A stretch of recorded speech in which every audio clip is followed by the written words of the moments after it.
ऐसा नहीं होना चाहिए। देखिए, ये तो मेरे ख्याल में अभी मुझे पता चला कि कानून में एक इसकी गुंजाइश मौजूद है कि एक्स एमएनए को आप अलॉट कर सकते हैं, और वो तो कोई इन्होंने नहीं दिया हुआ, वो लोग पे कर रहे हैं। तो ये एक एमएनए की तजलील है कि वो उन्होंने अगर नोटिस दिए, हर कोई अपने अपने हलके में, और यहाँ पर पुलिस खड़ी है जैसे खुदा जाने कि क्या हो रहा है यहाँ पर।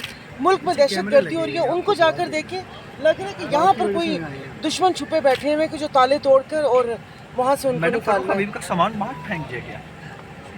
सुना यही है, मतलब आप देख लें कि ये है वो कि आप मजम्मत करते हैं तो जाहिर है मजम्मत करती हूँ, मैं कौन सा उनको वो कर रही हूँ। तो एटलीस्ट एक उन्होंने एमएनए यूटिलिटी बिल्स है। पे नहीं किए थे, ये भी इतलात सामने आई है। पीटीआई के अरकान असम्बली ने यूटिलिटी बिल्स ही पे नहीं किए थे। नहीं, वो कभी बिल बिजली वगैरह का हो जाता है। जैसे अभी बिजली का बिल 1500 आ रहा है, मेरा भी 3 महीने का है, चौथे 5वें महीने कर दूंगी। लेकिन ये कि वो जो इसके लॉजिस के जो रेंट सीडीए को दे रहे हैं, वो लोग दे रहे हैं। अपनी समझती utility bills time to time pay करने चाहिए।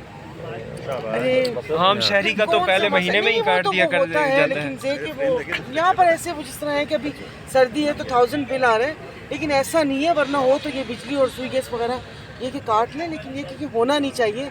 और ये एक तजलील है एक मेंबर पार्लियामेंट की। मैम एसओपीज़ क्या है? पर तो एमएनए हैं जो लोग मुस्तफ़ी हो जाते हैं, उनके लिए एसओपीज़ क्या होती है कि उनको खाली करना होता है या जब इलेक्शन अनाउंस हो जाते हैं तो उस वक्त तक वो रख सकते हैं, क्योंकि कि जितने भी हैं, जितनी दफ़ा आए हैं, सबके वही लॉजिस हैं।